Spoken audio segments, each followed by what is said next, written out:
All right, I'm going to show you guys how to use the draw feature here in Nearpod so you won't have any trouble. If it's your first time doing this, then some of the controls get a little complicated if you don't know what you're doing.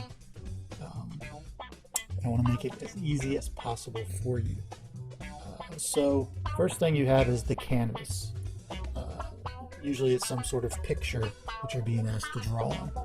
So here's our canvas, United States Constitution, and you've got 4 categories here on the web that you're asked to interact with. All right, at the bottom here you'll see the options you have to use to draw. You've got I guess a crayon of some sort of marker here.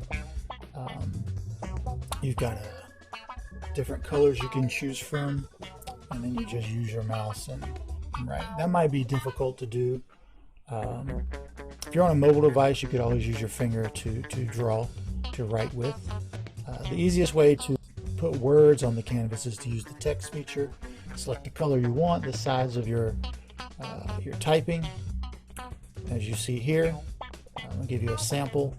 So for government structure, let's say I wanted to put Congress. Then I would just simply choose the size of my font, color, and then I would just type it out. You can move your word around. So there's little different features. You can enlarge the area or shrink the area, and then the little trash can, you could delete that if you wanted to. So that's how you would add text. Right.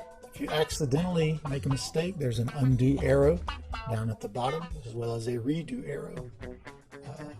When you're satisfied, you can lock or unlock your drawing. So if you lock it, you won't be able to erase anything. Unlock. You also have this erase all feature. You just want to start over. You could erase everything on the screen.